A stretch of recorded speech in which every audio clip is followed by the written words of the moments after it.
The Citizen Report is a production of New Shannon Media. All content protected under copyright.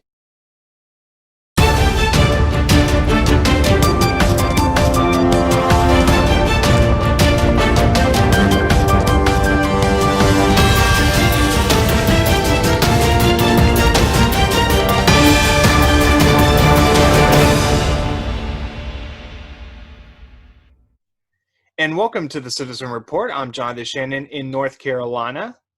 And I'm David Heller in Oklahoma. And thank you for joining us. As always, this newscast is real, in-depth American. Thank you so much for joining us. And David, great to have you back. And there's been a lot of things breaking in the news cycle. We got a jam-packed show coming up. We're going to talk, obviously, I don't see how we couldn't talk about it, Ruth Bader Ginsburg. Member, a justice on U.S. Supreme Court has died, and now the media, the left media, is just completely losing their mind. We'll talk about that and show you some stuff related to that. Later in the show, we're also going to be talking about the media in general. Actually, it'll provide a good segue to that because David, I think just as a quick teaser, I think we'll mention this real quick. I think it can be well said that the media is really going through a really tumultuous time right now. And in fact, you can see that the newspaper industry is collapsing, really. The TV industry is really having issues right now at best. And we'll talk about it more later in the show. But I think it's important to mention up front that the media is really, I don't think it's stretching it by saying they are collapsing right now. So, and also we'll be talking about, we'll have a tropical weather update because David's our in-house chief weather correspondent, and we will have an update on Tropical Storm Beta. So many named storms in the year 2020 that we're now having to go to the Greek alphabet for names, and that should tell you something. We haven't done that since 2005, so it's been a while, and certainly speaks to how crazy this year has been in every regard. So, on that note, obviously the latest on Ruth Bader Ginsburg, her passing, she passed us on Friday. And let me share my screen right here and now. This is from the Gateway Pundit. My apologies. Actually, we're going to begin with NBC. I'm going to try to get it up here in a second. Okay, here we go. NBC News. This is an article. Ruth Bader Ginsburg's dying wish not to have Donald Trump choose replacement. Quote, "My fervent wish is that I will not be replaced until a new president is installed." So apparently this is what Ginsburg is alleged to have said just before her passing. Now, I don't know about you, David. I don't know if you want to speak on this or anything, but I find it interesting that the phrase "until a new president is installed," and it's like, okay, so if Trump's reelected, is her wish that Trump, we have to wait 4 years for her replacement to be appointed? I mean, I have to say, I don't think that, there's not, the people own the seat that she sat in. It didn't belong to her. Do you agree? I agree completely. And, obviously Trump has talked about, wanting to have a nominee in place rather quickly. Right. And I just think that, believe it or not, I see the Republicans move on replacing a justice on the Supreme Court as a payback on the Democrats for wanting to push their nominee to replace Antonin Scalia back in 2016. Right. So this is really fair game here. Absolutely. At this point, because if you think about it, 2016, when Scalia died, it was, as I said, Democrats wanting to push their nominee to replace Scalia. Republicans were saying, not so fast. We got to wait until the elections are over and then replace what we need to replace. Now, here we are in 2020. We're dealing with a Republican president in Trump So everything is reversed now. You're talking about Republicans now wanting to replace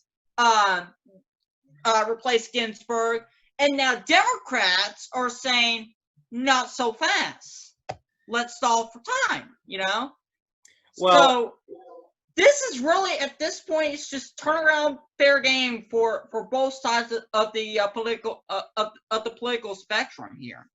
Well, I would just acquiesce in saying that that as for President Obama, and unfortunately I don't have the soundbite right in front of me, but he did say in 2016 that the president does have the right to appoint, and also, and I would just speak in general, the political dynamics are different this time, because in 2016 we had a Republican-controlled Senate, but we had a Democrat president, so it wasn't this completely like one-sided deal, if you know what I mean, in terms of who held the power in 2016. Now, one other thing I want to mention to your point has to do with the appointments clause of the U.S. Constitution, because I think this is something that people don't pay attention to so much. In Article 2, Section 2, and Clause 2 of the United States Constitution, we have the clause having to do with the appointments. Now, the president basically, and this is what it says, and then it has, for clarification, the president shall nominate, and by and with the advice and consent of the Senate, shall appoint ambassadors, other public ministers and consuls, judges of the Supreme Court, so that's what we're talking about here, and all other officers of the United States, whose appointments are not herein otherwise provided for, and which shall be established by law.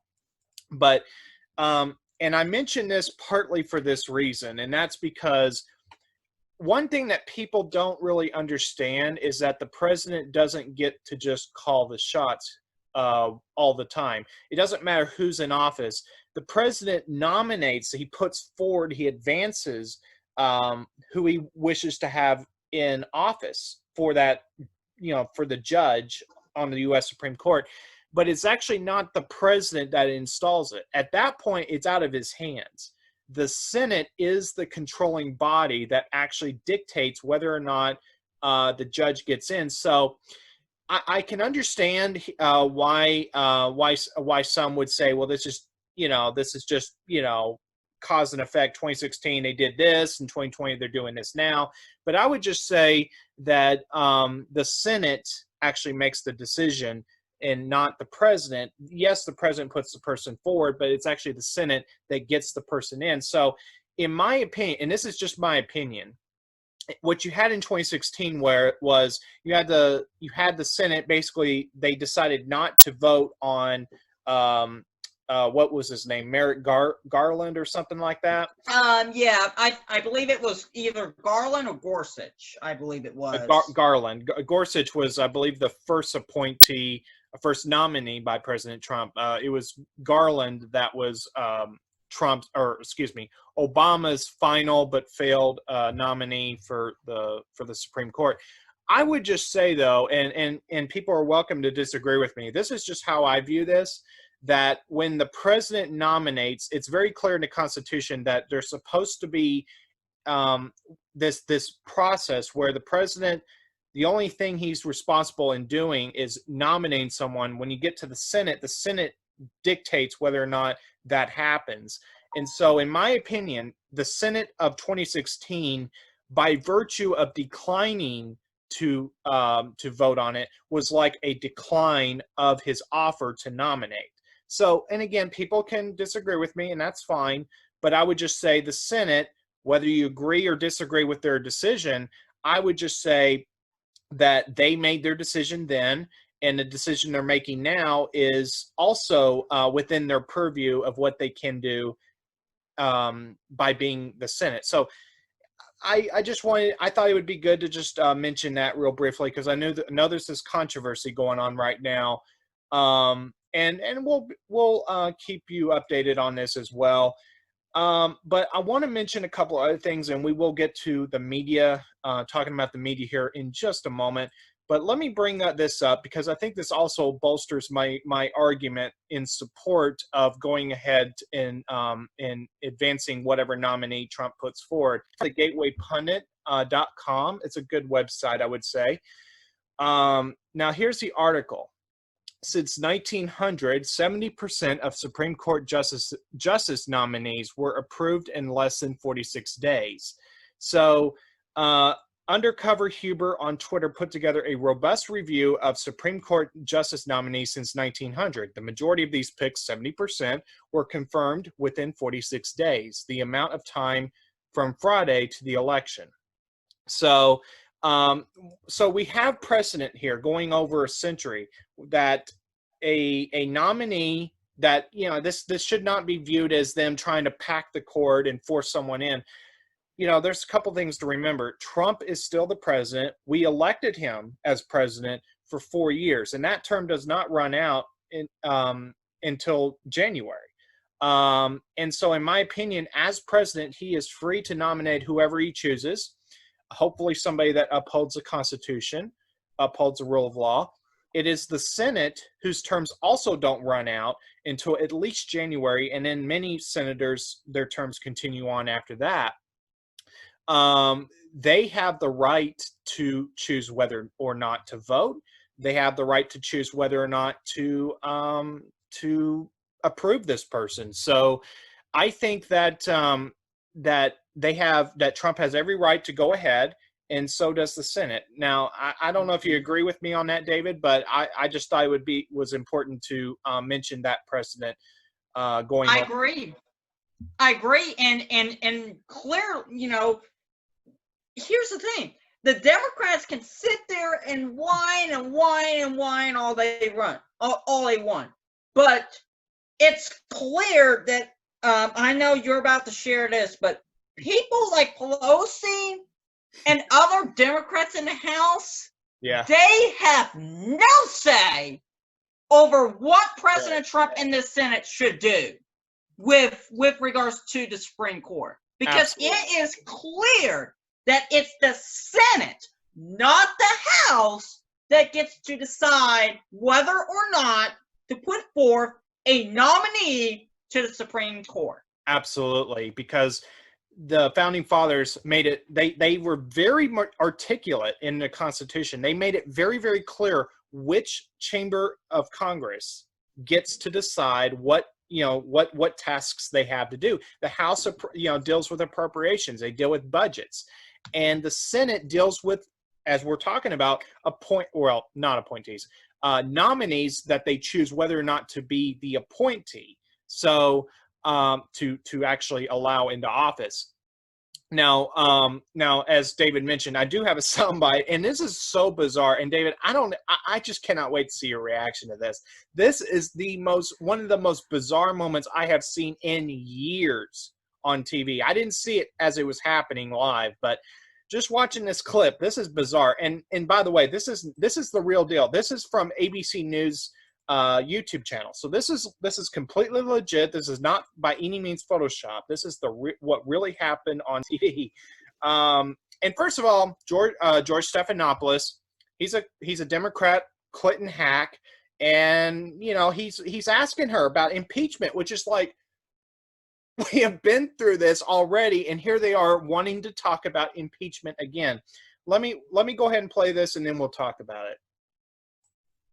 Let me press you, though, on what happens. You said you want people to get out there and vote, but even that's no guarantee that the White House and the Senate Republicans won't try to push through a Supreme Court nomination in a lame duck session, even if Joe Biden wins on November 3rd, even if Democrats pick up seats in the House and maybe even the Senate. So what can you do then? Some have mentioned the possibility, if they try to push through a nominee in a lame duck session, that you and the House could move to impeach President Trump or Attorney General Barr as a way of stalling and preventing the Senate from acting on this nomination. Well, we have our options. We have arrows in our quiver that I'm not about to discuss right now. Okay, so I'll stop it right there. And that's not the most bizarre part, but I wanted to break this up, and we'll get to that other part in just a second. But let me first say, first of all, I want to make this, let me say up front here. I should have said this at the beginning of the broadcast. This tells me they are in absolute panic like there is no tomorrow because they wanted Ginsburg to outlive Trump's presidency. They think that they're going to be able to get him out in November. I do not believe that's going to happen. I believe Trump's going to get another 4 years, as tumultuous as the Democrats may try to make it to be. And here they are talking about impeachment again, David. It's like they don't even say why. They just, it's like that's their go-to thing because they don't have anything else. They don't have a legitimate. It is clear. It is clear in the Constitution that the Senate has the powers to nominate the appointee to the Supreme Court. The House does not have the power to subpoena or, in this case, impeach a president or the Attorney General. And by the way, can I say this? Sure. Why in the world would Pelosi go after Barr when he didn't do anything wrong? Yeah, I know. They I'm telling you, I said this and I mean it. They are panicking. Crying out loud. Why Barr? I know. These people are panicking like there's no tomorrow because they realize that it's game over. Because no matter what they try, they're not going to be able to stop what's coming. They're not going to be able to stop Trump from putting who he wants in because the Senate was the key. We have the Senate, meaning Republicans. We have it. So there is nothing to stop them from getting Trump's nominee made into an appointee and sworn in. And let me just say this too. If people want to get mad, it's the Senate, not the president, because the Constitution demands that the president nominate someone. That is his solemn duty. He doesn't get to sit that out. He couldn't choose if he wanted to. That is his duty. He has to nominate someone. And the Senate, likewise, has the duty to say whether or not we're going to allow this person in. And I go back to 2016. I'll say this just one more time. In 2016, they made their choice by refusing to even put it to a vote. To me, that was their choice. That was within their purview of whether or not to allow someone in office. That was their choice. Whether people disagree with that, I'm just saying that was the Senate's choice, and that was their right to decline that vote. Now, let me say this about Scalia. It's funny we mentioned about Scalia earlier. Scalia died at somewhere out in rural Texas. And maybe I need to do an episode on this because I don't really want to get into the weeds about it right now. But he died under the most strange circumstances. And they ruled his cause of death like over the phone. Like the medical examiner basically made a determination by talking to someone on the phone. And I think, I'm just going to say this on the record, I believe they offed Scalia. I really do, because he was a constitutionalist. They wanted to install a radical leftist, and the Senate said, no, we're not doing that. So I'm just saying it. I don't have proof, but I'm just saying it. So let me. And here's the thing. Can I say this? Here's the thing. Pelosi probably thinks that it was okay for a Democratic president in Obama to push his nominee to the Supreme Court when Scalia died. But yet Trump wants to do the same thing. Pelosi says, oh no, we got to impeach Trump. He can't do that. Can you Pelosi, I got bad news for you. As Jonathan said, the Constitution says that a president, not the House, has the power to put out the nominee of his choice. Exactly. Absolutely. And, I'd love to see what they put on their articles of impeachment, that they say what they would claim to be their basis for passing in articles of impeachment, they'll say, the president nominated a Supreme Court justice, therefore we're impeaching him because it's election year. It's like, huh? I mean, is that what that's all they're going to say? I mean, that unless they just completely fabricate. If they were purely factual, that's what they would say. Clearly the Democrats are. Here's the thing: the Democrats are out there to get Trump. Period. Absolutely. They don't care at all what it costs. They're after Trump, and we the patriots are just tired of it. Yeah, absolutely. And I have to say, before I get to this other part of the soundbite, let me just say real briefly, the American people, they're looking at this, and they got to be we the people. There is no way I can possibly see it being otherwise. They are looking at this and they're thinking, these people are absolutely out of their minds. What is wrong with them? And it's like Pelosi, she's completely incoherent, and she's saying we're going to impeach Trump. It's like these people have no argument, because they say we're going to vote Trump out supposedly with Biden, who I don't believe is the real candidate. I believe someone else is going to. I think they're going to get rid of him before November. I'm just saying. I don't see how he makes it. But but I'll just say this. Well, actually, if he was elected, I mean Biden, they'll just have Kamala Harris be president. I don't think Biden would have a day in the office, but or no more than a few days, really. But I'll just say this real briefly. They if you listen to them, they have no argument for why they should be elected. It's about stopping Trump and undoing what he's done, which is creating jobs, lowering taxes, and it's so bizarre to me. I can't even believe that this is the reality, but it is, that they are acting so incoherent that they would try to make that their political stance and push through defunding police and all the rest, these very far left anti-American stuff. Now, before I get too far away, let me go ahead and play this other part. And David, oh my gosh, if you thought you've seen something bizarre, you haven't until you've seen this. I mean, oh boy. Let's see. Hopefully I got the right part here. Let me just a second. Let me make sure I got the right. Hopefully I do. Let's just see. The day that we lost Ruth Bader Ginsburg. But to be clear, you're not taking any arrows out of your quiver. You're not ruling anything out. Good morning. Sunday morning. We have a responsibility. We take an oath to protect and defend the Constitution of the United States. We have a responsibility. Let me play that for you again. I mean, look at his. Now, this time, David, pay close attention to what George Stephanopoulos' face. It's like a cringe, like I can't even believe she's saying this right now kind of look. Let me make sure I'm getting it. Okay, we go back to here and we'll play it again. So again, when people say, what can I do?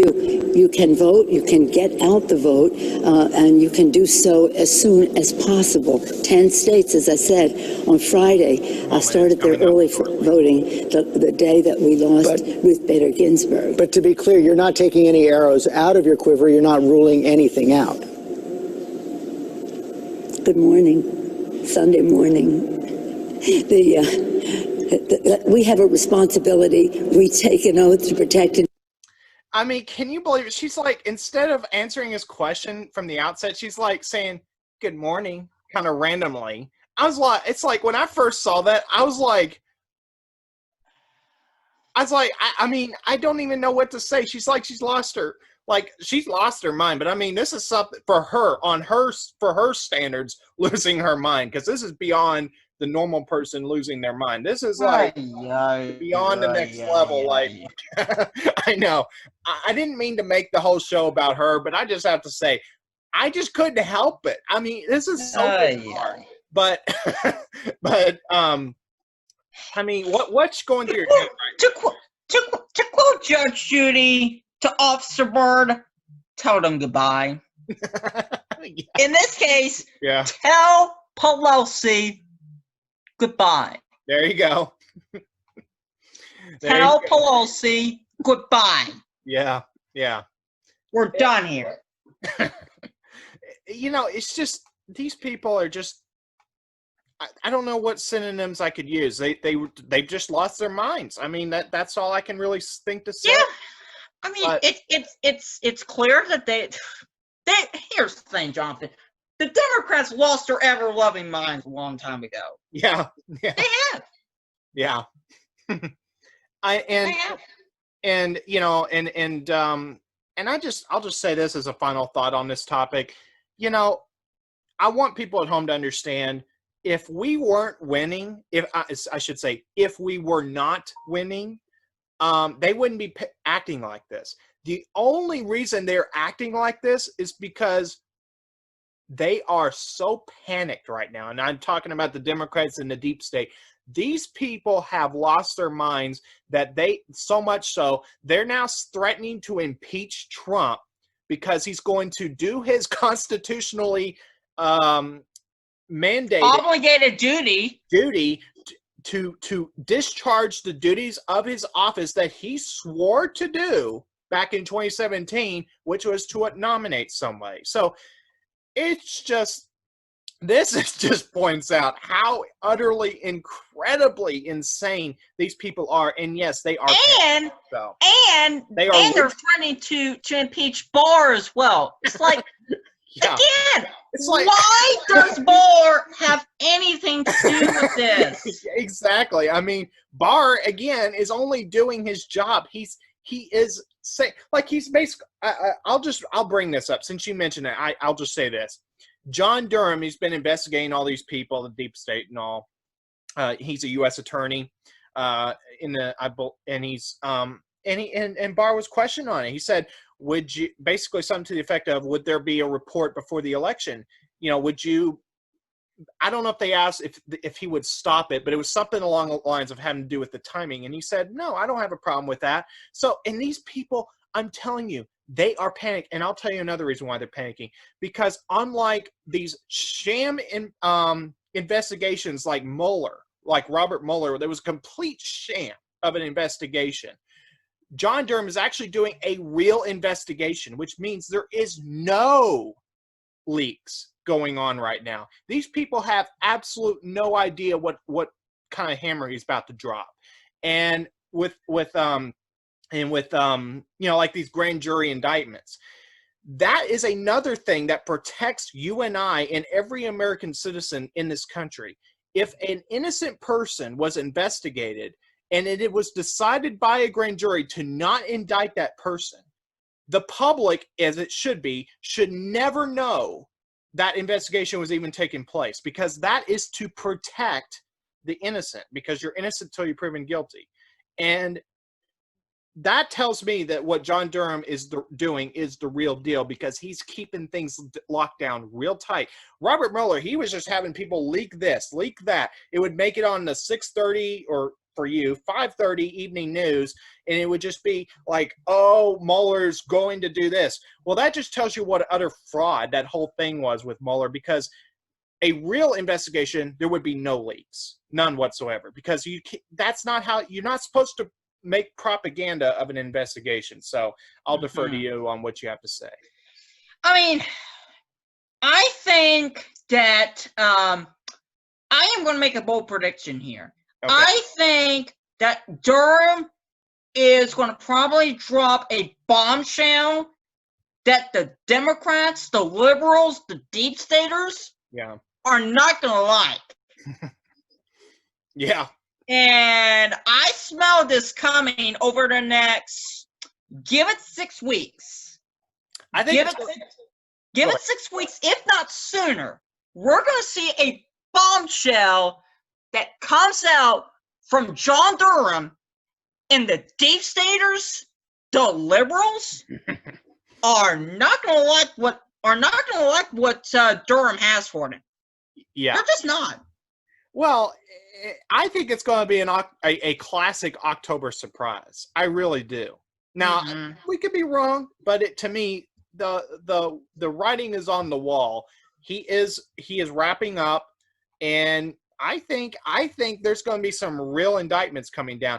Now, here's the one thing, and I'll say this: we do need to move on to other topics, but I just want to say this too, real quick. I think it's important to put this in context. I personally do not think we're going to see like Obama and Hillary indicted before the election, because that will look too political. So I think that's going to be strategized for timing. And of course, the deep state, the Democrats, they're complaining. They're saying, you can't indict, certain people, like in the FBI or whatever. And it's like, no, if you're not running for office, then there's nothing wrong with being prosecuted at any time if you were committing treason or whatever it was you were doing against America. So I think that the high level people will not happen till later, but we're going to see a lot of things happen, I think, that's still going to make people's jaws drop. I don't think people realize how utterly, like the deep state, the Democrats and rhinos, Republicans in name only, I don't think people really understand how much what they were doing to destroy Trump, to destroy America, and subjugate it to a foreign power. I really don't think people really understand still the gravity of it. But I think people in time, they will, and it's going to be shocking. So we'll keep updated. We'll keep everyone updated on it. I do have a couple of quick things about COVID to pass along to everyone before we get to the media topic. Just very briefly, this is also from Gateway Pundit. This is from a San Francisco archbishop that said, quote, "Right to worship is not given by First Amendment, it's protected by First Amendment." And he also said to throw the bums out, mentality growing. So I bring this up to say, because it makes a good point. Our right, because here's the thing, I believe his name is his name is Pastor John MacArthur. He's got this big church in Los Angeles, and LA County is literally threatening him for simply holding church service because of COVID. And this guy makes a good point here. In this case, that we were not given the right to worship by the First Amendment. It's protected by the First Amendment, because, see, the Constitution doesn't confer any rights. It only secures them, or it protects them. And the thing is, with COVID, we have just an unprecedented assault on our rights. And people need to understand, you do not have to comply with these orders. And any pastor that goes against them, I say good for them. And it's disturbing that any church would be threatened in any fashion by the government for simply worshiping, for simply holding church service, David. So it just speaks to how far down California has gone with their anarchy and the tyranny there at the moment. So we'll keep updated on that. Now, one other thing, and this segues to something I'm going to say. This is from Pennsylvania. Governors, and this actually, but I think it's still fresh enough to mention. Bear with me. I don't know why this is all showing up. Okay, there we go. Federal court ruled that Governor Wolf's, and that's the governor of Pennsylvania, COVID restrictions on businesses and gatherings are unconstitutional. So this is the shot heard around the world. And I say that for this reason, because it was not a state court, it was a federal court, which means if a federal court can rule on that in this state, it means that it can be ruled on as such in other states. So other states, sooner or later, are going to have to capitulate and stop it with these insane restrictions on people that are just purely tyrannical and unfounded in fact. So this is a real, as I said, a shot heard around the world, because, or America at least, because this is a federal court finally saying that these kind of restrictions are unconstitutional. Yes, at the moment it's only applicable to Pennsylvania, but I think with time we're going to see this broaden out and become precedent for other states. At least that's my thinking. So, David, we've been under this COVID stuff for a long time now, these restrictions, at least in my state. And it's just good to see, even though it's so many months on now, it's good that we're finally getting to this point that courts on a federal level are stepping in and doing something about it. So, yeah. Yeah. I mean, it's about time that these federal courts would step in, because here's the thing: the state courts are not doing their jobs right now. They're just agreeing with what the governors are doing. So it's going to take federal courts in some cases, not everywhere, because even on the federal level, some judges are pretty liberal too. But it's going to take effort to get these ridiculous restrictions overturned. Yeah, absolutely. Absolutely. And speaking of which, if I must say, and obviously, I think I mentioned this to you earlier.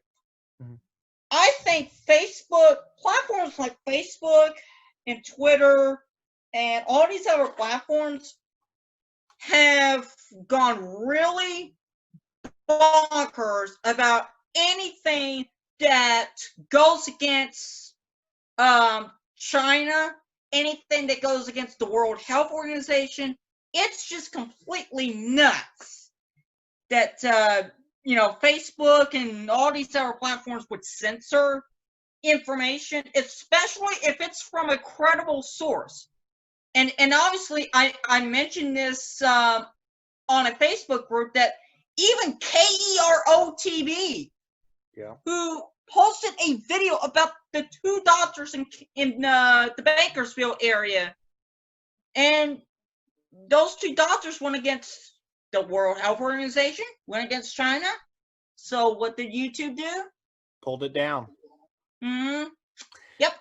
Yeah, and in case, just to refresh everyone's memories, because I mean, this year's been so crazy. I mean, it's perfectly understandable people have forgotten by this point, but just to refresh everyone's minds, that was I believe it was 2 doctors in that area, Bakersfield area, if I'm not mistaken, who basically came forward and said that I forget exactly what they said now, but basically they were dissenting from the COVID narrative. Basically, they were telling people this is nowhere near as serious as the mainstream media is making it out to be. And for that, and keep in mind, as David just mentioned, this was a mainstream media local TV station. This was by no means an alternative media outlet. This was a TV station, an ABC affiliate owned by Scripps. That video got censored because social media, they just didn't like it.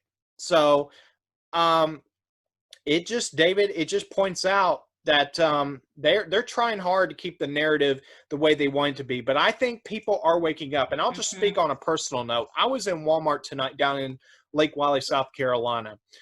And I will tell you that there was, when I went in, I had a mask in my, I think in my hand or something, just in case I was given trouble for it. But I was able to walk in and completely do my stuff in the store and leave without having anybody giving me issues over not wearing a mask. So I believe the tide is turning in our favor. And I'll say this, my mom told me this. She was in a grocery store tonight here in North Carolina. And here in North Carolina, we do have a mask mandate thanks to our dictator, Governor Cooper. But she said basically half the people in the store were not wearing masks, so much so she took off her mask at some point while in the store. And I was out in the car because I just wasn't going to go in over that mask stuff in that particular case. But David, it just points out we are winning. It is taking a while. Propaganda looks nice and shiny to begin with, and they were trying hard as they were to censor people like those 2 doctors. But the narrative is, we're finally winning the narrative. It has taken a while. It was a lot of hard work, but I believe, David, we are winning, and it's so good to see. I knew in my gut eventually, sooner or later, we would come out on the winning end of this.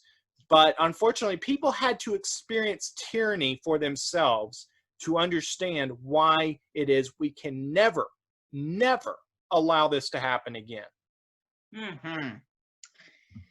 Yep, I agree completely in that.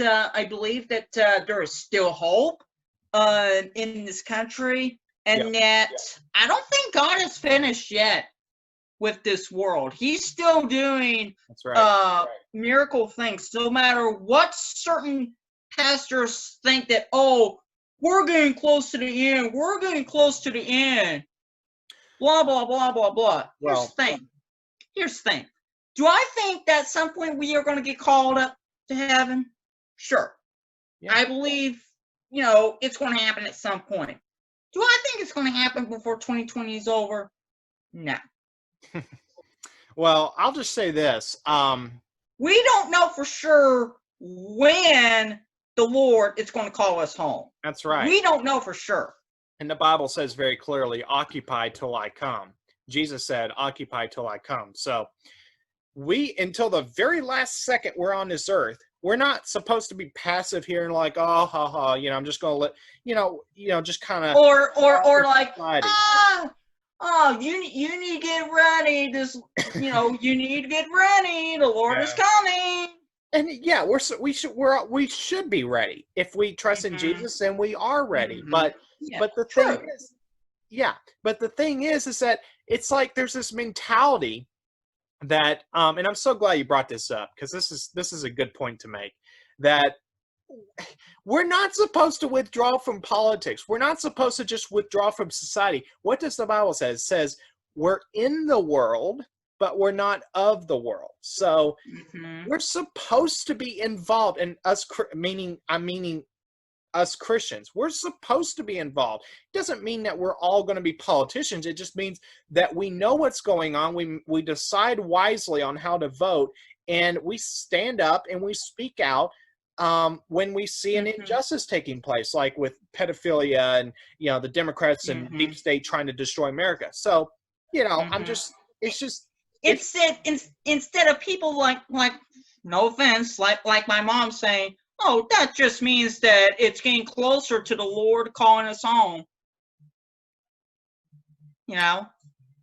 Well, we could be very close. I mean, she's actually right. We could be getting very close. I do believe we are in the end times, but until that very last second, we should be doing everything we can to preserve America, because if this country goes, the whole world goes. And as someone put it, I believe this too.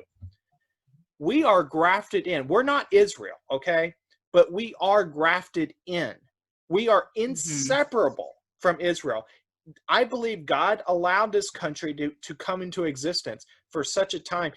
I cannot even begin to tell you how much Israel has benefited from us being a country and supporting Israel. Doesn't mean we have to agree with everything Israel does day to day, but we support Israel, her right to exist. We love her people, and we want the best for Israel, and I believe God has blessed us tremendously from that, and will continue to bless us as long as we support Israel. I truly believe until the very end we will support Israel. So, as a country, but we were going to talk about the media.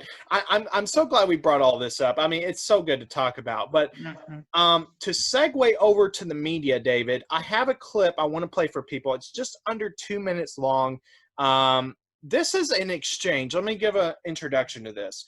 So the other day, Fox News, during one of their daytime shows, was doing a back and forth with Harris Faulkner, who was a news anchor at Fox News.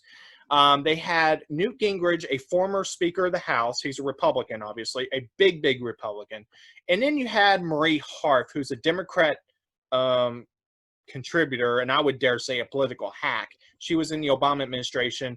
And what you're fixing to hear is so shocking. We have talked about on the Citizen Report about George Soros. I've talked about this with people, and people need to understand George Soros is literally one of the biggest enemies of America, and he's literally throwing millions of dollars into destroying America, Open Societies Foundation or whatever it's called. And it's so shocking. And then here's the thing, and I think, and this does segue to what we're going to talk about with the media here in a moment. But what you're going to see is so shocking because people think that Fox News is real news. Now, I like Hannity. I like Tucker Carlson. I like Laura Ingraham. And I like Judge Jeanine Pirro and Mark Levin. I think they're all fantastic. They're great. But let me tell you something. Fox News, especially in the daytime, like their news and stuff, it's not their propaganda. They're deep staters, just like CNN is. They're just playing. They pretend to be something that they're not. Okay, but let me play this for you because this tells you not only that, but also it tells you not only that Fox News is not independent. It tells you that George Soros is supposedly not something that we can talk about, which tells you something. So let me play this for you because it's so bizarre of a back and forth. Let me say this is just under 2 minutes long, so bear with us. But I believe it's very important that I play this. So here we go. And every one of those businesses is a family, is a face, is a person who is now. Let me pause it. And let me just say real briefly, this in the context, they're talking about the riots and stuff. And basically Newt Gingrich is saying, look, the reason for so much of this is because of George Soros, and they don't want to hear it. They try to censor him. And they end up shutting him off, silencing him, if you will. But let's play it. I'm just going to play it. I'm not going to say anything else. I just want people to see for themselves what happened here. So here we go. And every one of those businesses is a family, is a face, is a person who is now struggling and has no way to support their family. That's who I want to see in this hearing.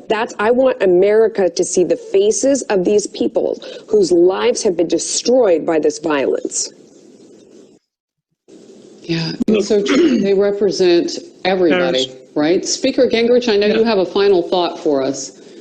Yeah, look, the number one problem in almost all these cities is George Soros elected left-wing, anti-police, pro-criminal district attorneys who refuse to keep people locked up.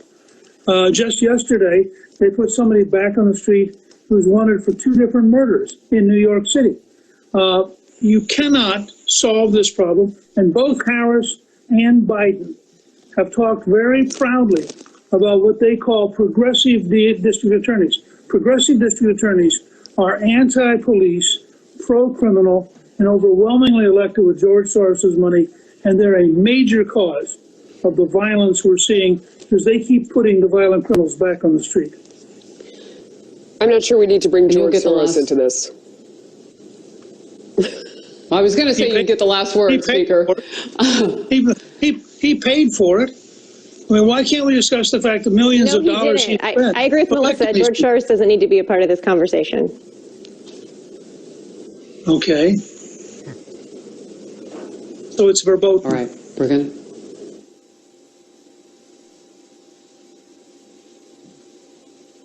Okay, we're going to move on.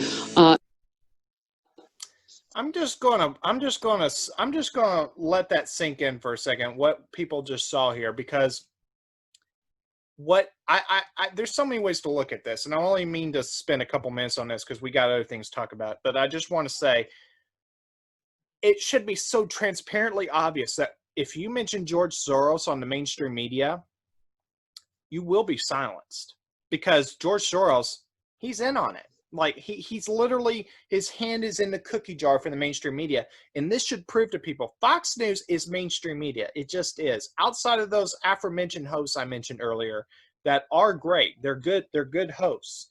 But especially in the daytime, however, Fox News is no better than CNN at the end of the day. Mm-hmm. And it just goes to show that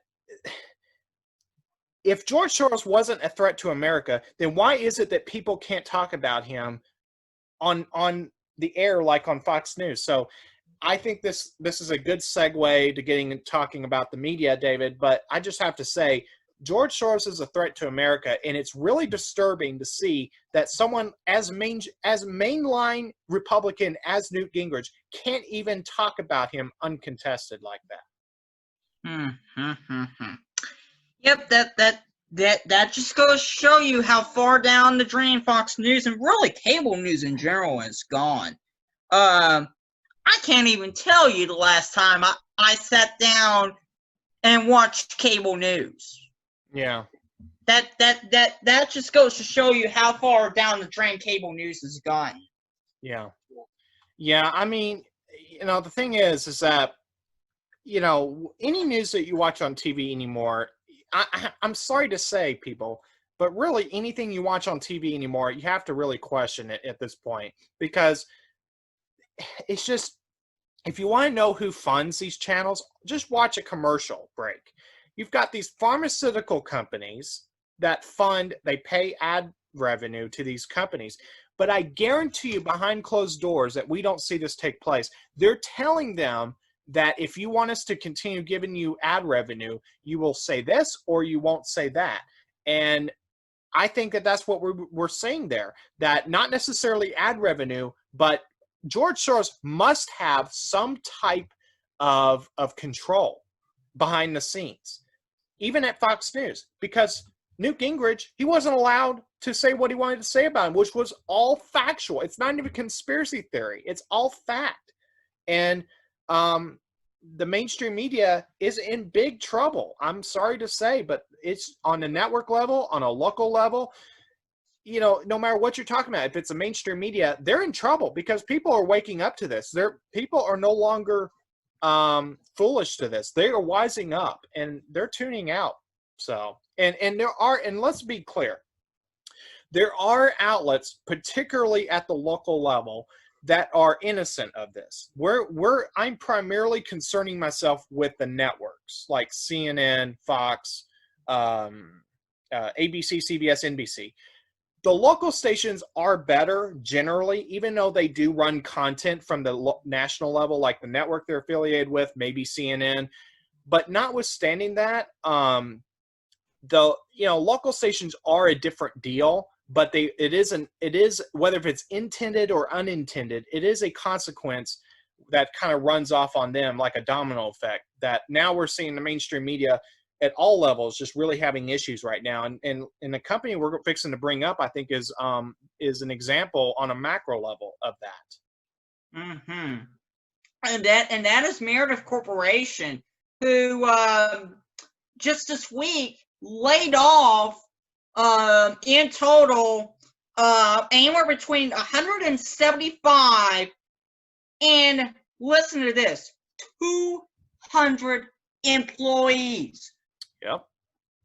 And actually, it's closer to the 175 range. I believe, from my understanding, final count is probably somewhere between 180 and 190. But still, that is a bunch of people that have lost jobs as a result of this. Yeah. And one of the bigger names that lost their jobs as a result of all this is KMOV's Steve Savard.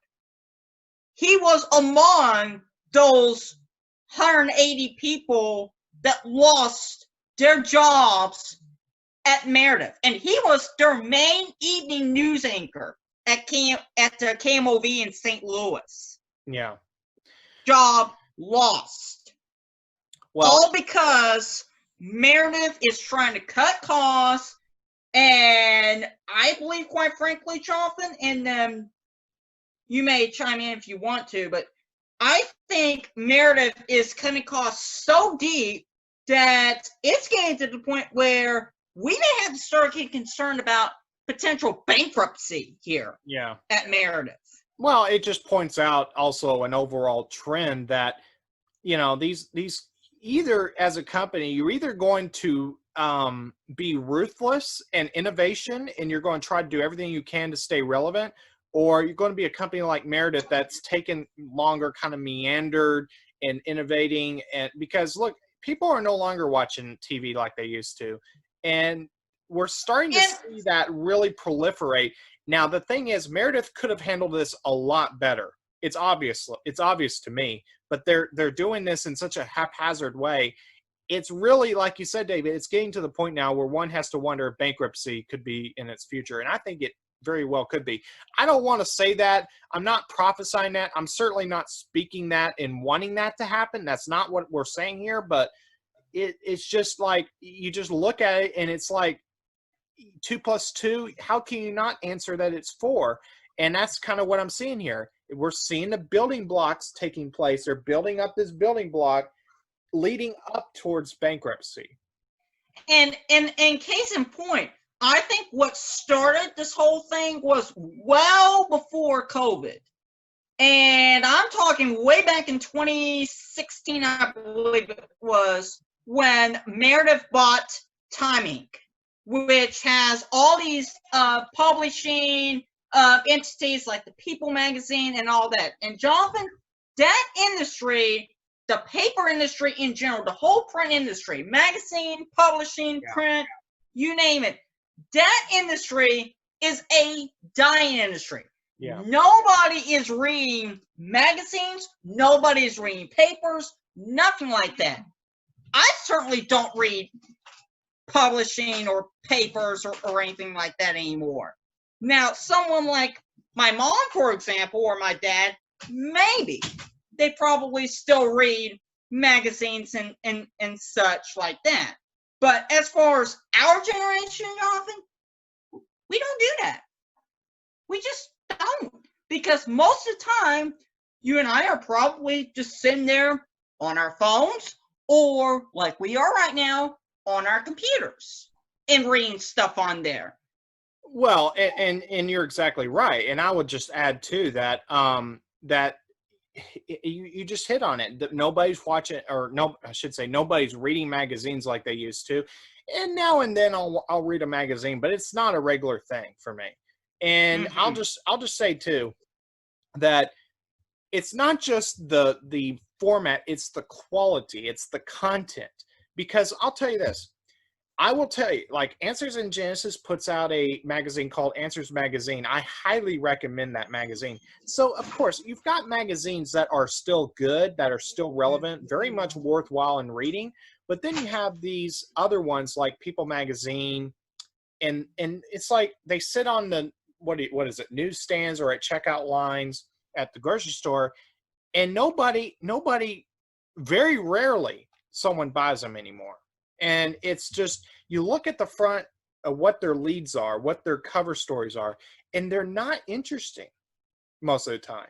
They're not interesting. So I think it also goes down to the fact, not just the fact that it's paper, it's not just the fact it's a magazine, it's also the fact that they're just not putting out quality stuff worth buying anymore.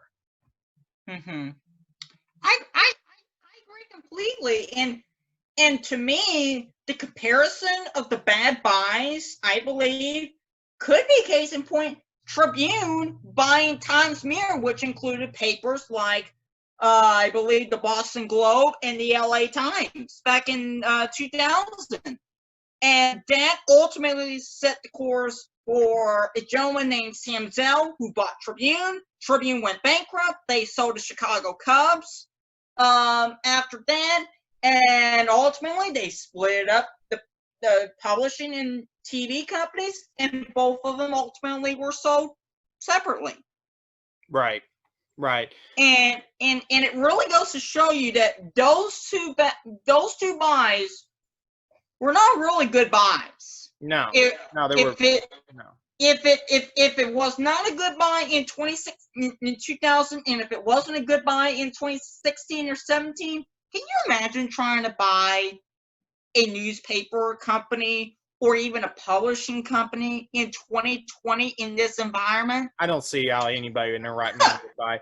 Look, if you bought like one publication that you're really passionate about, that's one thing. But buying a whole industry, a whole litany of stuff, that's like, no, I don't see how anybody outside of a hedge fund could possibly entertain that notion. But even a hedge fund, they too got to make their money, and I don't see how they could find that to be a worthwhile. Case in point, as Warren Buffett found out, he too ultimately sold his publishing and paper stuff too. You know, he found that out too. That, you know, like I said, nobody is reading papers. Nobody is reading Well, when I say papers, I mean newspapers. Yeah. Nobody's reading magazines. Nobody's reading any of those physical copies like that anymore. Nobody. All we're doing is if we read anything, we either read it on something like this or something like what you and I are doing right now. That's right. On a computer. Exactly. And that's the thing. And we'll segue back to TV in just a second, but I just want to say something about the print. You got like publications like the New York Times, the Washington Post, and other similar outfits. And I would just say virtually everybody who's not a far leftist or communist does not consider them to be a reputable organization anymore. And that's the thing. People look at that, and unfortunately it does trickle down even to the local publications, whether or not it's deserved. In many cases it's not. Some local newspapers are fine. They're not the crazy leftists like New York Times are. But unfortunately we do see an overall trend that's compounding. And it goes back to what I said earlier. It's not just the format. In some cases, the downward trend is the result of malfeasance and bad pseudo journalism, I would say, that has proliferated and basically made publications like New York Times, Washington Post, and others notoriously untrustworthy as a news organization. And I think we're just seeing that proliferate throughout the industry, where that sentiment is being seen. Circling back to TV, you're exactly right. People are not watching TV like they used to. I personally still watch a lot of TV, maybe not as much as I did in the past, but I do. And I would just say that people are going online. This is the Citizen Report, and shows like us. Look, our ratings are pretty low compared to other people, but I'm just saying, this is where the future is. And if people don't innovate and move online, or at least have a presence online, I should say, they're not going, the future doesn't look too great for them. I mean, you got these publications, they're trying so hard to keep their print side. And I'm sorry, I hate to break it to them, but look, I'd love for certain newspapers to still be around in print, because I like the idea of picking up a paper and reading it and not have to, squint my eyes or look at a screen all the time. But the fact of the matter is that people want instantaneous consumption of information. They don't want to have to go out to a store or go down their driveway to get something, right? Exactly. Even though my parents will probably think that it is lazy, but you're exactly right. Nobody wants to do that anymore. Hey, you can pick up your phone and go for a walk and consume information. That's a nice thing about phones and this stuff. You can watch or listen to a podcast or your favorite publication, if you will, a virtual one, an online one. You can do it all online and do something else that's not lazy. You can still, There you go. Maybe go out for a walk. Listen, I was in my car tonight. I was listening to the X-22 report. I was in my car. So it's like, I'm not just like a little lazy couch potato. I'm actually doing something. So, nobody's reading papers anymore. Nobody's reading publishing magazines or anything like that anymore. All we do is just simply read them on our phones, or we just simply listen to a podcast, and we just don't read physical stuff anymore. We just don't. Right. And I would just say too, and I know I keep saying this, but I think it's very important that people realize it's not just the format, it's the content. It's the fact that people see how bad New York Times is. They attack the president and they attack, this or that about America. And people look at that, and unfortunately they look at the newspapers in general and they think, well, you must be pretty unprofessional and unworthy of buying a newspaper. And the thing is, David, in many cases that's true. New York Times is completely imploding. It's like they have completely lost any credibility. And unfortunately, yes, there are certain local newspapers that are that way too. I can think of one in Charlotte, for example, particularly the bigger cities. But especially in the smaller towns, you do have newspapers that I think, despite the fact that they are in print, they at least purport to be professional and ethical in their reporting. But David, circling back, I'll just say this too. As for TV, and I think this just all plays in, I think, to the overall decline of old media, frankly, because there was a TV station in the Anchorage, Alaska DMA. That's media lingo for designated market area, or just a market. In the Anchorage, Alaska market, there was a TV station, KTVA Channel 11. For decades, they were a CBS affiliate. And recently, a big company called Gray Television decided to buy. This might be a little confusing for people, but I'll try to explain. So basically, as a TV station, you have what's called television license. And that television license gives you the ability by the FCC, the legal authority, to operate on a certain channel on a certain frequency as a station. You get my drift. But separate to that, you have all the other stuff like intellectual property, like branding and the actual programming or the programming rights. And you have the station building, you have all the staff and, all that stuff. But basically what happened was that apparently, as I understand it, the TV station was put on the market and there was no, it was being claimed by the company or somebody at least that the company didn't find a suitable buyer, or whatever wording they used. And so what ended up happening was, instead of having an outright sale from one owner to another so the station would continue under new ownership, there's another station in the market that's owned by Gray Television. Gray Television, because of the legal restrictions imposed by the FCC on how you own stations in the same market if it's affiliated and such, Gray Television bought not the license, but basically everything else.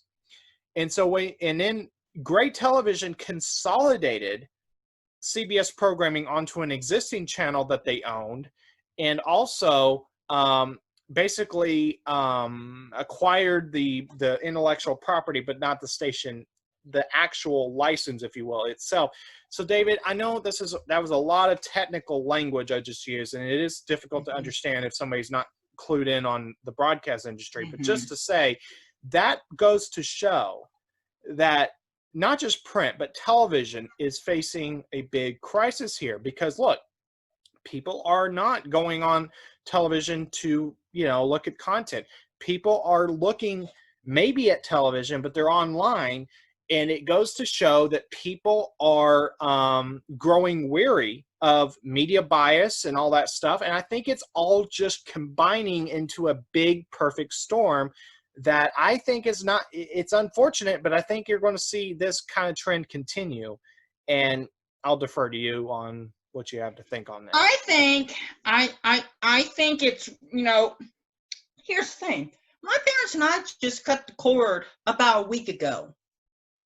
Yeah. And so it's, part of the problem, I believe, is not all of it is the fault of the networks and things like that. It's not all 100% their fault. Right. I think the biggest problem is cable companies like DirecTV, Dish Network, and others wanting to charge hundreds of thousands of dollars to their customers just to watch their content, which breaks down or trickles down into increased, like if you look at a cable bill, the incremental stuff that adds up to be your bill, a lot of that goes to the fees for that television networks or cable networks. So you're exactly right.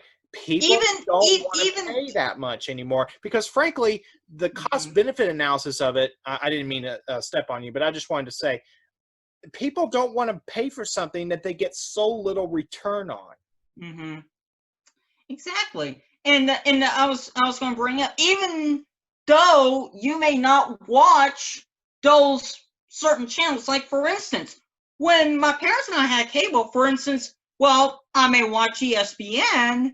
However, my dad, other than when NASCAR racing was on ESPN, he didn't even bother watching ESPN. And certainly my mom doesn't watch sports at all. And yet herself had to foot the bill for ESPN, Right. for all these RSNs, for all these other sports channels that she never even bothered sitting down for 10 minutes watching in some cases.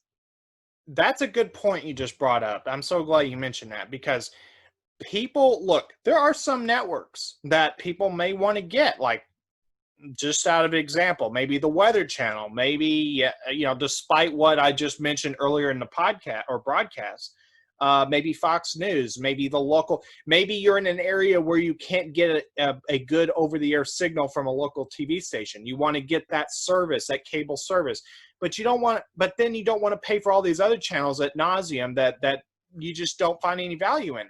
And I think it goes to show, like, specific to ESPN, people look, and this is a whole other topic here, and I don't mean to get off on another topic, but I just want to say just so briefly that ESPN for so long now has abandoned just doing pure sports. They're now getting into the woke culture and the political correctness and political activism. And guess what?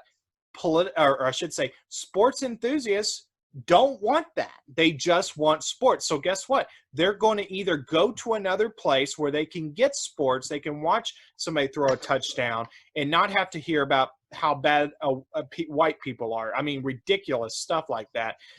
But if they can't find that, they just won't do it anymore. And that's just the way it is. And I think that that's kind of the overall trend with the mainstream media. People see what the mainstream media is doing, and it may not be everyone, but enough of them are. And so people are just like, you know what? I don't want a part of this anymore. I don't want to pay to get crap like this. And also, they don't want to pay to sit through commercial after commercial after commercial. If you flip the channels, you often enough flip through like half a dozen channels all running commercial breaks at a certain time. And it's just, I think that people are just tired of it. They're just tired of all of it. They're looking to new alternatives that give them the content that they want, like maybe watching a podcast that gives them news, and they don't have to sit through commercial after commercial, and they also don't have to sit through crazy activism like what we've seen on ESPN. And at the same time, they want to cut costs. So, that's just kind of what we're seeing right now, I think. Mm-hmm. I agree completely. And it's not just, the political correctness and all that. Here's the thing. Not everybody watches sports. That's right. and I know you don't, but yet you have to foot the bill. That's right. ESPN, even though I know for a fact that you do not watch sports. Now, I, on the other hand, do. So therefore I need channels like that. But you don't watch sports. You don't need ESPN. You don't need these RSNs. You don't need anything like that. And at all. And there's another nuance to this I think that's important to mention as well. Now, maybe I don't know how applicable this is on a wide scale, but I can speak personally to myself. Being the weather enthusiast that I am, and you are too, by the way, watching the Weather Channel, I want to, like, we literally on our cable only get just the Weather Channel, and yet I know of two major alternatives: AccuWeather, the cable channel AccuWeather, and then the cable Weather Nation. Weather Nation. And guess what? My cable channel doesn't carry that. So as it is for sports enthusiasts that get all the sports channels, someone like me is kind of disenfranchised because maybe I'm more of a weather kind of geek and I want more options for weather, but I'm not getting it. So I can imagine with any kind of thing that people are looking at and seeing what they're interested in, and they're not getting it, and they're just like, you know what, I'm done with this. They're just going to be done with it. So with cable. So I think, David, I think that in the end, we're going to see a couple of things happen. I think that we're going to see fewer cable networks. I think, as shocking as that is, I'm making a bold prediction. I could be totally off on that, but I believe that some of these cable networks, like we see Viacom and CBS merge. CBS should not have merged with Viacom because Viacom has got all these narrowly tailored, if you will, cable networks that not very many people watch. And I think we're going to see a paring down of some of this stuff. And I think in the end, David, we're going to see cable networks are going to be forced to allow people to pick and choose what they want at a cheaper cost. And also, I think they're going to be forced to allow more independent voices to have a say, like maybe One American News, OAN. We don't get them either on our current plan. People like them, they are allowed more proliferation in cable. Or maybe none of that actually happens, and instead what we see happen is people just transition online where they can go straight to the source to get what they want. Mm-hmm. Absolutely. Like, for instance, since now, I have Roku, and since you mentioned about me being a weather enthusiast, all I have to do, and I'm sure probably you're probably not going to be able to see this, but all I have to do is now, maybe I can turn this camera around. It'll probably be backwards, but that's okay. No, it actually looks, at least right now, it looks fine. I mean, it's kind of hard to see exactly what you're showing. Oh, but it's Weather Nation. I can see that. Exactly. So as you just saw, all I have to do is just pop on Weather Nation and across the coast. There you go. That's going to be the case. And that's without cable. That's over the internet, right? That is correct. That is over the internet. So people can actually just get what they want with those services like Roku or something else. And I think that's what we're seeing. I think that's fine if people want to go that route, so they can get maybe an independent news source that they're not getting on cable. Then I'm fine with that. Or maybe it's not news. Maybe it's something else. Maybe it's sports, or weather. Or like you mentioned about sports. I'll do this again. Let's say I wanted sports. Okay. I'll pop on CBS Sports HQ. It's a free service, technically, especially CBS Sports HQ. And as you can see, if it will load, sometimes it just takes a minute or two to load, but it'll pop in. There you go. There's my highlights right there. Yeah. So exactly, that just points out with cable, people just they're forced to pay these bloated packages and get a whole bunch of channels that don't resonate with them, but then they can, like with ESPN, I mean, and yet they can go find people that provide the service they want, but better at a cheaper cost. I think that's what we're seeing. It's just innovation. That's what this country is so good about. We innovate. Or in this case, for free. Yeah, where you don't even have to pay for it. Case in point, I didn't even have to pay a single dime, nickel, quarter, or anything like that to get either the CBS Sports app. Although I did have to use the cable authentication, I didn't have to. Yeah. Because I could get CBS Sports HQ through there, or in this case, Weather Nation. Better example. I didn't have to pay for cable authentication to get Weather Nation. I didn't have to do that. Right. All I have to do is download the app, add the channel, click the channel, go to it. There's my content. Exactly. So it just points out people, that America's always been renowned for innovation.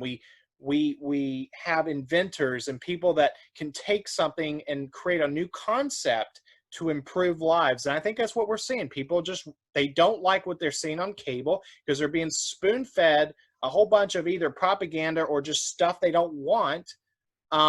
And then people like, okay, I'll go over here and get what I want and get it better. It's like, I'm not sure how many people out there in our audience likes InfoWars, but for instance, InfoWars, I mean, they're not on, I don't think they're on cable, and yet people watch them in mass because it's like they watch CNN and it's just a bunch of garbage, but they turn on InfoWars and they get something that they see as better. So hey, that's fine, and it's free. So I mean, you know, that's just what we're seeing happen. I think more power to them. Exactly. That's right.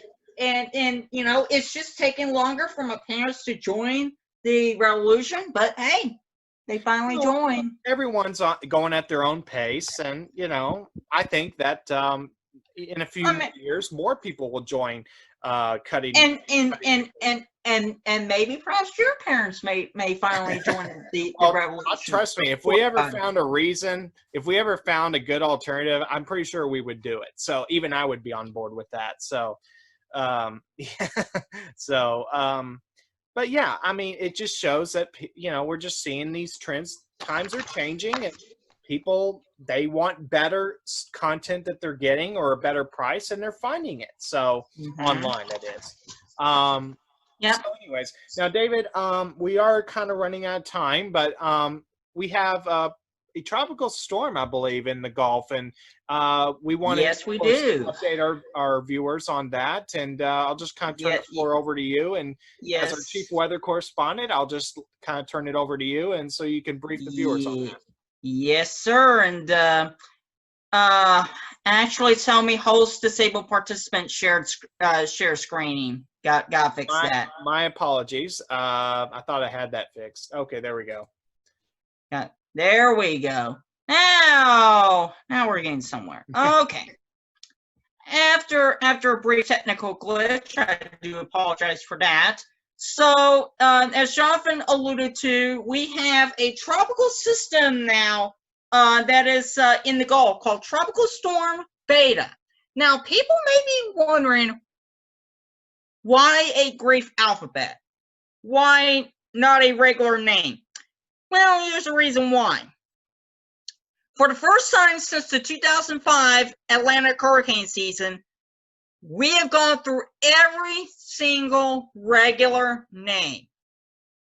That we've gone through every single one of them that now we are having to use, in this instance, the Greek alphabet. So that's why we are where we are at right now. So obviously, that, you know, case in point here are the stats. Current maximum sustained winds right now of 60 miles an hour. Movement is west-northwest at just 6 miles an hour. So basically, it is moving at a crawling pace. Now, if you follow this path here, it's going to go west-northwest, and then it's going to make a bend to where it will now go northeast, and yes, where that's heading for again, Louisiana. So basically, obviously, I believe at one point it was a hurricane. Now it's not a hurricane. It's just a tropical storm, but it is going to bring, heavy rain and flooding and so forth. As I get out of that, I will go ahead and show you the rainfall totals coming up over the next few days. And as you can see, most of the heavy rain is shaping up just offshore. You can see the red here indicating about 10 to 15 inches of rain here. But along the Texas coast, right through here, that right there is 6 to 10 inches of rain. And look where that includes. Parts of the Houston metro area is in this.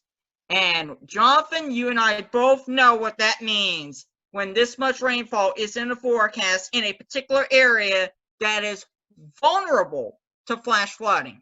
All the bayous. Yep. And we just remind people to, as we go through this week, be careful, and let's promise ourselves not to drive across a flooded roadway. And when we come across a flooded roadway, if it says road is closed, please don't attempt to drive through a barricaded roadway. Turn around, find another way to go. You may be there 10, 15 minutes late. I don't care. That lateness of 10 to 15 minutes is worth a lot more than losing your life. I don't care how upset your boss gets for being late, but that 10, 15 minutes that you can find an alternate route to go is worth saving a life. I'd rather, in a situation like this, I'd rather be 10 to 15 minutes late to work than to lose my life. Absolutely. Because of my recklessness of driving into a flooded roadway and driving across a barricaded roadway, may I add. So you do not want to be part of another statistic of where most people, die in flash floods more so than any other natural weather disaster. More people die in floods because people don't understand what turn around, don't drown means. So we are simply hitting the message hard. Turn around, don't drown, find another way to go. Don't be another statistic, folks. That's right. And obviously, we can probably look at the storm surge map real quick because we are running out of time here. Maybe. Well, peak surge maybe. Peak surge maybe. Let's try that. Try peak surge. That might represent the best. Okay, there we go. So this is the experimental map, obviously. So obviously some areas through here, about 1 to 2 feet storm surge, that's pretty sustainable. But the higher the total gets, yeah, that's where it becomes a problem. And certainly as you get up to Galveston Bay, as I will annotate this again, that's not going to be a good place to be at. And I'll tell you why. That is 3 to 5 feet of potential storm surge. 2 to 4 feet as well. Both are bad. Okay? Yeah. And when another thing too, when local officials tell you to evacuate, do so. You do not want to be along the coast when this system makes landfall, because all it's going to do is push, and I didn't mean do that, but all it's going to do is push all of that water. Let me try that again. There we go. All it's going to do is push, well, nice job, David. One of those nights, I guess, huh? Yeah, but anyway, my point being is all that water is going to be pushing inward, and it's, it may not be the worst damage of the world, but 35 feet of storm surge can do a considerable amount of damage. So when local officials tell you to evacuate, do so. And like I said earlier, turn around, don't drown, find another way to go. I think the rainfall is going to be the biggest problem out of all. I think, just in general, I think the water is going to be a big problem. Well, the fact that it's kind of meandering and it's taking its time and it's not buzzsawing through like I forget the name, but Hurricane Laura, I believe. Laura, yeah, Laura. Yeah. It just buzzsawed right up through Louisiana, Arkansas, and on out, but on through and out. But this is just, it's just like what we just saw on like Pensacola, Mobile area. It just took its sweet time to get through, and that's concerning. It can just, that all that rainfall can just build up, and it's like you mentioned, Galveston Bay and Houston area, it cannot handle that very well with all the bayous and such. And unfortunately, that's just, people are just going to have to keep on high alert this week down on the Gulf Coast, especially in Texas. And Louisiana later on too. Yeah, and also some of that moisture may head up our way. I'm sure you probably noticed that some of the rainfall from Beta may head up our way as well this week. So while we may not be in the direct path of it, however, we're going to get moisture from Beta as well coming up this week. So we'll have to keep a close eye on it here as well.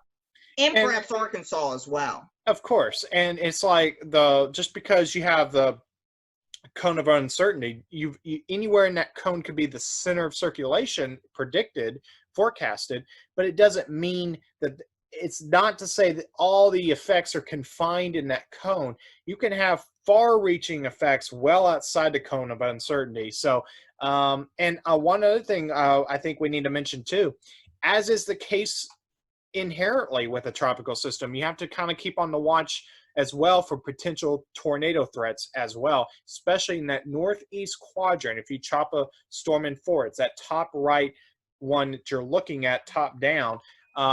That's what you have to really watch out for. So, and of course, with storm surge, when it comes ashore, can also have an impact on how much we see in terms of storm surge amounts.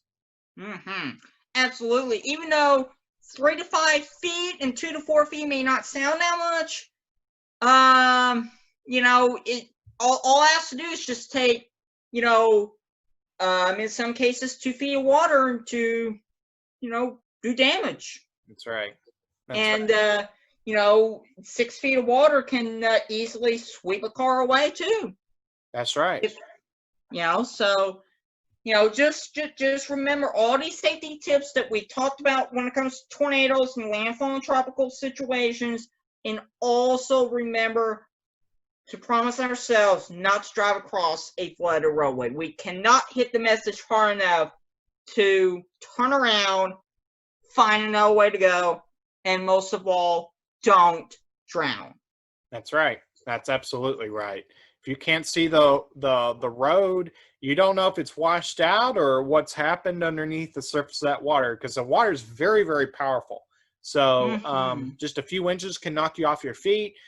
And it can take a very little amount of water moving to knock a car off its traction and carry it downstream. So obviously, David, we'll keep watching to see what happens with this week, and we'll update viewers as we need to. So, all right. So I think that's about the end of the show. I mean, we've covered a lot tonight, and appreciate viewers watching as always. That's right, and have a great evening, everybody, and have a great week ahead as well. Take care, everybody. And don't forget our website, thecitizenreport.weebly.com. Or you can find David and I on social media. And to everyone at home, we will see you on the next broadcast of the Citizen Report. I'm Jonathan Shannon with David Heller. Have a great evening, and we'll see you next time. Good night, everybody. Good night.